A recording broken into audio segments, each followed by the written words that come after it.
감사합니다. 오늘 말씀으로 돌아와서 요한복음 7장의 말씀으로 배에서 흐르는 생수의 강이란 제목으로 말씀 나누기를 원합니다. 오늘 요한복음의 이제 7장의 한 부분으로 이 성령에 관한 이야기를 나누게 됩니다. 이제 성령이라 함은 성부, 성자, 그리고 성령 하나님에 대한 내용입니다. 그런데 각자의 역할이 같은 격이지만 역할이 다르셔서 이 성령 하나님의 역할이 우리에게 직접적으로 임하는 그 은혜에 대해서 오늘 나눠보기를 원합니다. 오늘 말씀의 제목처럼 배에서 흐르는 생수의 강이다 이렇게 표현하고 있는데, 오늘 본문에서 나오는 이 표현입니다. 이 배는 이제 우리 몸의 배를 말합니다. 이것이 어떤 의미를 우리에게 주고 있는지 나눠보기를 원합니다. 이 요한복음 7장의 내용의 흐름은 제자들이 예수님께 다가갈수록 이제 예수님과의 짙어지는 어떤 영적인 이 괴리감, 그러니까 제자들이 영적으로 예수님과 육적으로는 가까웠는데 영적으로는 무지한 모습을 보여줍니다. 여러분, 우리는 예수님께 가까이 갈수록 영적으로 밝아지는 여러분 되길 축복합니다. 뭔가 교회와 가깝고 봉사도 많이 하고 예배의 연수도 올라가는데 영적으로는 하나님과 자꾸 가까워지지 않는 그런 모습을 오늘 요한복음 7장 흐름에서 보여주고 있습니다. 오늘 본문을 이해하기 전에 좀 위로 좀 올라가서 33절 부분을 한번 읽어보기 원하는데, 예수님의 말씀입니다. 한번 읽어볼까요? 33절 시작.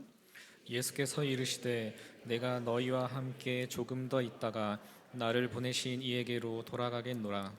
예수님이 제자들에게 하신 말씀입니다. 내가 너희에게 조금은 있다가 이제 나를 보내신 이에게 돌아가겠다. 이것은 머지않아 이제 아버지가 계신 본향 하늘나라로 돌아간다는 말씀을 하신 것이죠. 그래서 35절에서 그에 대한 말씀에 사람들의 반응이 이렇습니다. 35절도 읽어볼까요? 시작. 이에 유대인들이 서로 묻되 이 사람이 어디로 가기에 우리가 그를 만나지 못하리요. 헬라인 중에 흩어져 사는 자들에게로 가서 헬라인을 가르칠 터인가. 이렇게 예수님과 가까이 있는 사람들이 전혀 다른 오해를 합니다. 아버지께로 돌아가겠다고 하는 말씀을 사람들은 이방 땅에 선교하러 가나 보다, 헬라인들에 섞여서 그 속에서 가서 무슨 일을 하려나 보다, 이렇게 잘못 이해를 한 것입니다. 그러니까 이 지리적 이동으로 이해를 한 것이죠. 여러분, 우리는 하나님의 말씀을 통하여서 잘 알아듣는 여러분 되기를 바랍니다. 하나님의 말씀은 영적인 영역이라 사실 우리가 육신적으로만 자꾸 이해하려다 보면 어려움을 겪습니다. 그래서 우리는 반드시 오늘의 말씀의 주제처럼 성령을 통하여서 하나님의 말씀을 바로 듣게 되기를 축복합니다. 우리 안에 이 성령을 통한 하나님의 말씀을 들어야 되는 것이죠. 이런 무지의 모습을 더 드러내고 계속 나아가는 것이죠. 여기서 놀라운 하나님의 역설은 이런 무지한 백성들, 그리고 무지한 제자들, 그러나 인간의 오해와 무지 속에서도 하나님은 여전히 그들을 사용하셔서 결국 이 제자들을 통해서 열방의 복음을 전하게 됩니다. 그러니까 우리가 하나님 앞에 늘 무지하고 나약하다 할지라도 우리가 주 안의 거함을 포기하지만 않으면 하나님께서 우리를 사용하셔서 우리의 하나님의 일들을 이루신다라는 것이죠. 그러니까 좀 우리가 은사가 없고 좀 잘 못 알아듣고 무지해도 너무 염려하지 않을 것은, 포기하지 않으시는 하나님께서 우리를 끝까지 추적하셔서 사용하신다라는 것이죠. 여기에 우리의 신앙의 힘이 있습니다. 하나님은 무지한 우리를 선택하셨기 때문에 언약의 말씀으로 우리를 사용하시고 이끌어 가십니다. 이 아브라함의 이 믿음의 경우도 마찬가지죠. 이삭을 준다 할 때 아내는 비웃고 아브라함도 헛웃음을 쳤습니다. 그런데 하나님께서 이삭을 실제로 주시고, 이 웃음, 이삭의 이름은 이제 웃음이란 뜻인데 실제 진짜 축복의 웃음으로 바꾸어 주시죠. 그러니까 하나님은 우리의 연약함 속에서도 끝까지 꿋꿋하게 일하십니다.